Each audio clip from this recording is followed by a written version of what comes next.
Hi. When I was designing the game lands of the Mesozoic, one of the first things that I had to do was to decide which animals would be included in the game.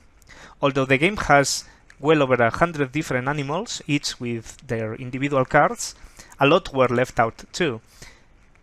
My aim was to include a lot of animals that don't usually feature in depictions of the Mesozoic, at least in popular culture. But of course I also had to include all the dinosaurs that everybody knows and loves.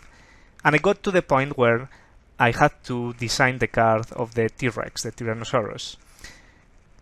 By any standard, this is such an iconic animal, even when compared to animals that still live today. So I really wanted to do something special with this card and make it stand out from the rest. It is probably the card that I modified the most until I was completely satisfied.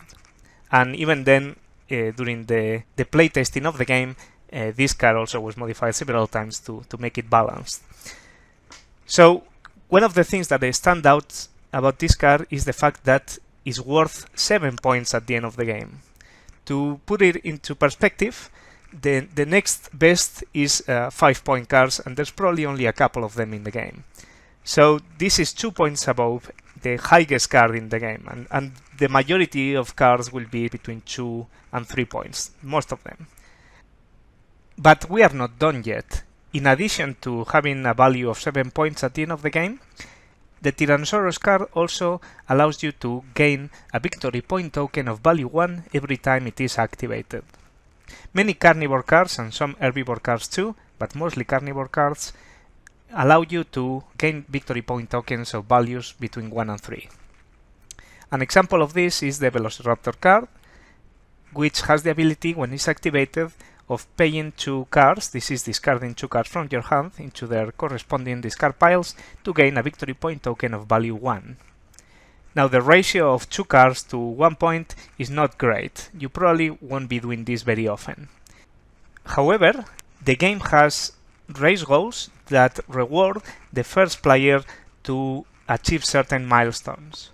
And one of those milestones is to obtain a victory point token of any value.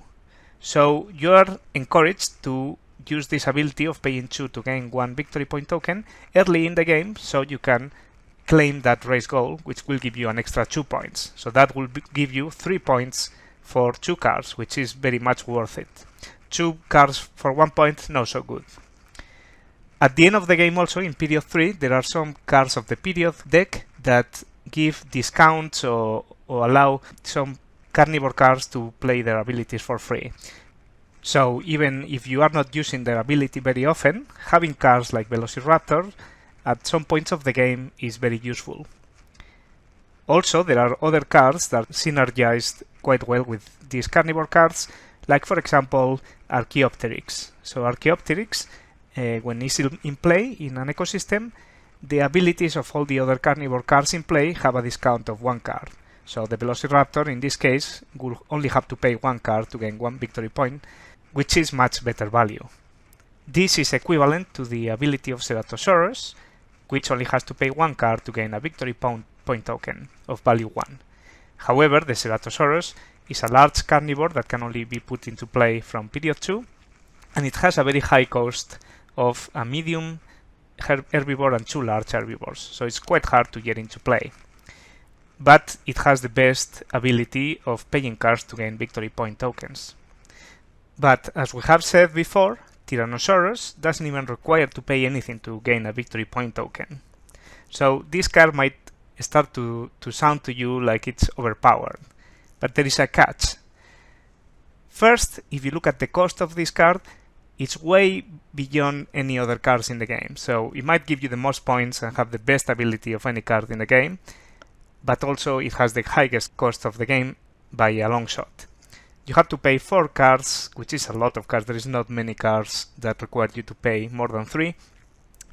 And also you have to exhaust a small, medium and large herbivores, as well as a large carnivore. And this last part of the cost is also very important, this large carnivore, because you can only play 2 large carnivores in your ecosystem. And those 2 slots where the large carnivores are played in the ecosystem are not unlocked until periods 2 and 3 respectively. And because the Tyrannosaurus requires a large carnivore in play already to pay for its cost, you cannot play it until period 3. So that means that you will only have a few turns to use its ability. And also have in mind that between periods there are major extinction events. So you will start period 3 with not many cards in your ecosystem, which means that you will have to really race to get all the cards that you need to play the Tyrannosaurus as quick as possible. So in the best case scenario, you will only use its ability 3 times, and that's fairly hard to pull off. Even playing its ability once or twice is difficult, although a lot more achievable. So you will need to really plan when are you going to play Tyrannosaurus if you have it in your hand. If you get it early in the game, in the first period, it's no use, just get rid of it because it's not worth holding on to that card during the whole game. But if you get it halfway through the second period, then you can really start to plan ahead to deploy it as early as possible in period 3. And it's very satisfying when you do so, because you discard most of your hand, if not all of it, and you will also exhaust pretty much everything in your tableau when you put it into play. So it feels really good. It's a bit of a cathartic experience, and you feel very clever then if you get to use the ability a couple of times in the following turns, because you have planned ahead and it's panned out as you planned. So playing the Tyrannosaurus is not something you will do very often. It might happen once every 15 to 20 games, but it's clearly one of the highlights of the game. There are many other cards that also have very interesting abilities, and you can pull off combos and things that also feel very good, but getting the Tyrannosaurus into play, because it has such exuberant cost and reward in points, even though it's good enough that it's worth doing, but just because you play the Tyrannosaurus doesn't mean that you have won either. So you will be rewarded in points, but it won't give you an automatic victory by any means. But have in mind that in an average game, you will get somewhere between 40 and 55 points, more or less. So if you get about 9 to 12 points, depending on the goals from the Tyrannosaurus, it's a significant portion of those points. So very much worth trying it.